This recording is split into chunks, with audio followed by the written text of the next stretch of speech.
Berjumpa lagi dalam permenungan kita edisi Selasa 28 Desember 2021, hari keempat dalam oktav Natal.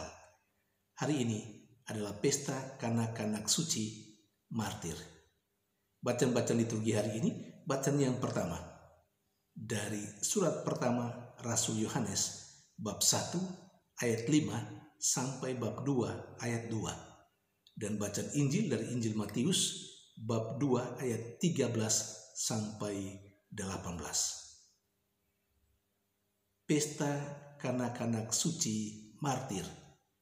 Dan kedua bacaan liturgi hari ini mengingatkan kita akan satu unsur penting dalam kehidupan manusia, yakni darah. Darah menjadi sumber kehidupan. Darah menjadi atau memberikan kehidupan bagi manusia. Rasul Yohanes dalam suratnya yang pertama, dalam bacaan pertama hari ini, menegaskan bahwa kita manusia diselamatkan oleh karena darah Yesus Kristus. Maka kita diajak untuk hidup sebagai orang yang sudah diselamatkan. Hidup menurut apa yang dikehendaki oleh Allah. Hidup seperti Yesus Kristus sendiri. Itu konsekuensi dari setiap orang, siapapun itu, termasuk saya dan Anda. Orang yang sudah ditebus. Saudari dan saudara yang terkasih.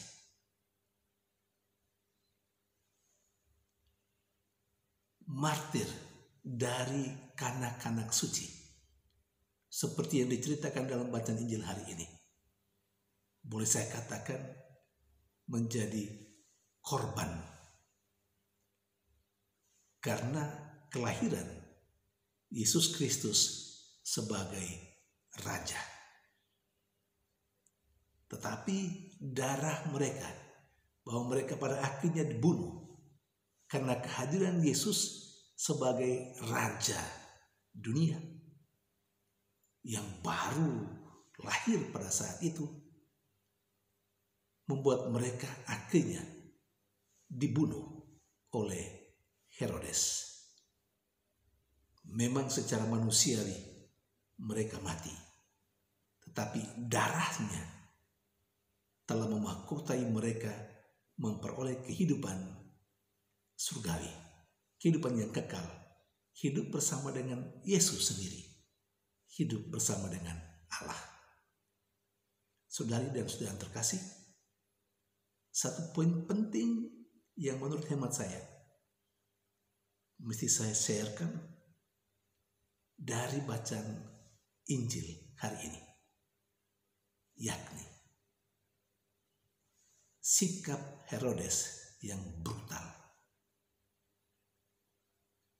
Kehadiran Yesus yang baru lahir saat itu diinfokan kepadanya oleh orang Majus. Karena orang Majus ini datang untuk menyembah. Dan kepada Herodes, mereka bercerita bahwa yang baru lahir ini adalah Raja. Mendengar kata Raja dari seorang bayi yang baru lahir sudah membuat hati Herodes panas. Dia merasa tersaingi. Dia merasa bahwa posisinya sebagai raja akan digeser oleh kehadiran raja baru. Karena itu dia panik. Dalam kepanikannya, Herodes menjadi brutal. Dan karena itu dia memerintahkan untuk membunuh anak-anak di bawah 2 tahun di kampung Bethlehem dan sekitarnya. Saudari dan saudara yang terkasih, kita lihat bagaimana sikap Herodes pada saat dia mengalami kepanikan, merasa tersaingi.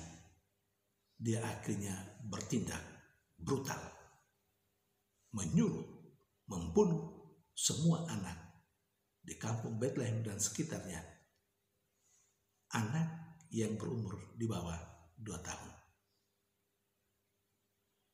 Mungkinkah sikap brutal karena kepanikan, karena merasa disaingi oleh siapapun, juga bisa menjadi milik kita, milik saya dan Anda?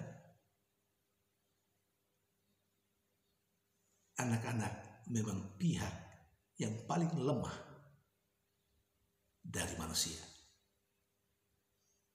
Karena itu mereka selalu menjadi korban.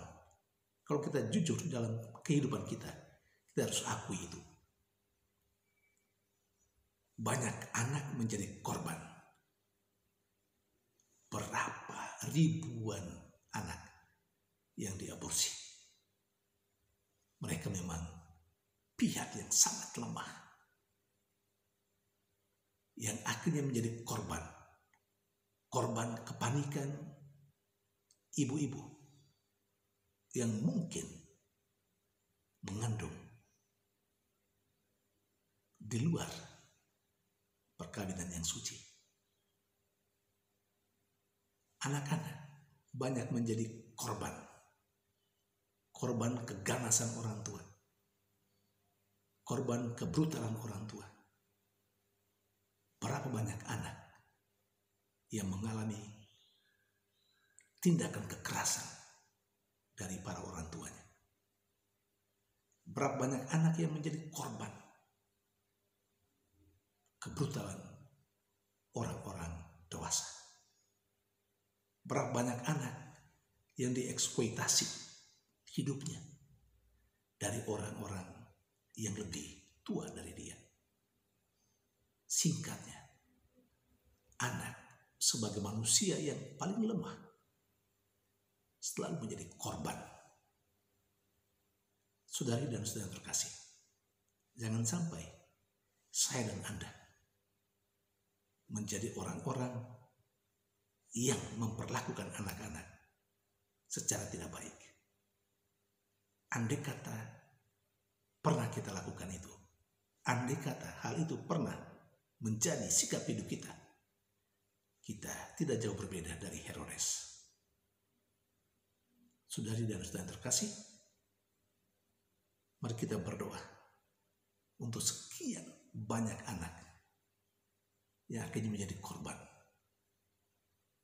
karena aborsi, menjadi korban karena tindakan kekerasan orang tua, menjadi korban karena dieksploitasi oleh orang-orang yang lebih berkuasa, yang punya kewenangan.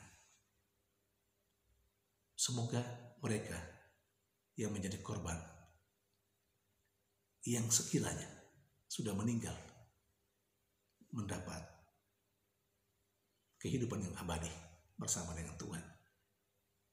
Dan semoga anak-anak yang mungkin saat ini sedang mengalami tindakan kekerasan orang-orang yang lebih punya kuasa, mereka diberi kebebasan oleh Tuhan dengan caranya. Dan kita berdoa supaya banyak orang tua dan orang yang lebih tua tidak menjadikan anak-anak sebagai objek kekerasan dan tindakan kesewenangan, mulai dari dalam keluarga, dalam lingkungan, dan dalam masyarakat luas. Tuhan memberkati.